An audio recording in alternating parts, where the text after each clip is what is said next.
اللہ کے نبی علیہ الصلوۃ والسلام کے حسن میں سے ایک عظیم ترین حسن یہ ہے کہ نبی کریم علیہ الصلوۃ والسلام ہمیشہ ہر کسی کی جو حق پر ہوتا اس کی مدد کے لیے تیار رہتے. ہمیشہ جو حق پہ ہوتا اس کی مدد کے لیے تیار رہتے اور اپنی پوری کوشش کرتے اس کو اس کا حق دلانے کے لیے، چاہے وہ کوئی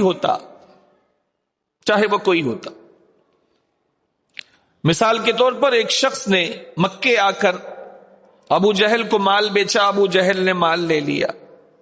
اس وقت ابو جہل کا زور تھا، مال لے لیا. اب پیسے کا یہ تقاضا کرے تو وہ پیسے نہ دے. وہ شخص علاقہ غیر کا تھا، دوسرے علاقے کا تھا وہ، اور یہ مکہ ابو جہل کی بدماشیوں سے ڈرتا تھا.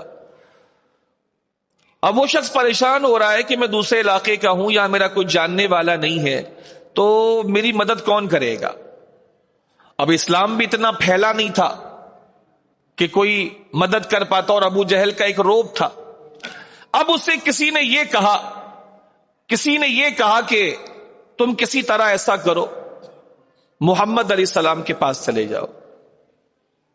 ابھی تک اسلام صحیح معنوں میں پھیلا نہیں ہے، اور ابھی تک اس کا روب ہے ابو جہل کا.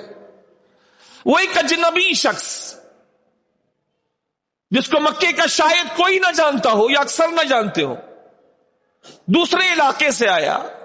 مال بھی کسی سے پوچھ کے ابو جہل کو نہیں دیا، نہ کسی کو ضمانتی بنایا. ایک اننون شخص ہے. لیکن جب وہ اللہ کے نبی کے پاس آتا ہے کہ میں پریشان ہوں، اور وہ مسلمان بھی نہیں ہے، ابھی جو آنے والا شخص ہے وہ مسلمان بھی نہیں ہے، کہ میں نے مال بیچا ہے اور وہ مجھے میری ادائیگی نہیں کر رہا، تو آپ یقین مانے اس کی دہشت، اس کا روب جو بھی تھا اپنی جگہ پر تھا. لیکن اللہ کے پیارے حبیب علیہ الصلوۃ والسلام اس اننون شخص کے لیے اتنے بڑے غنڈے کے سامنے جانے کے لیے تیار ہو گئے. وہ غنڈا تھا، ابو جہل غنڈا تھا، مکے کا دہشت گرد تھا، اس زمانے کا کلر تھا. وہ اس کے سامنے جانے کے لیے اللہ کے نبی کا اننون پرسن کے لیے، ایک اننون پرسن کے لیے جس کو جانتے نہیں تھے، اور ابو جہل وہیں کا رہنے والا، روب دوب رکھنے والا. اللہ کے حبیب علیہ الصلوۃ والسلام نے کہا اگر میرے جانے سے تیرا کام ہو جاتا ہے، تو سمجھتا ہے، تو میں چلنے کو تیار ہوں. اور حضور گئے. جب دروازے پر اس شخص کے ساتھ ابو جہل نے اللہ کے نبی کو دیکھا تو دوسری بات نہیں کی. اتنی دہشت اللہ کے نبی کی.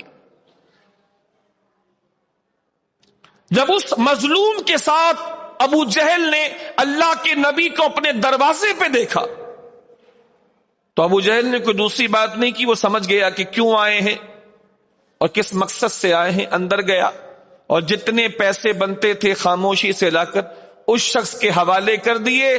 جب اللہ کے نبی نے دیکھا کہ حقدار کو حق مل گیا ہے، اس کو رخصت کر کے اللہ کے نبی اپنے مقام پہ تشریف لے گئے.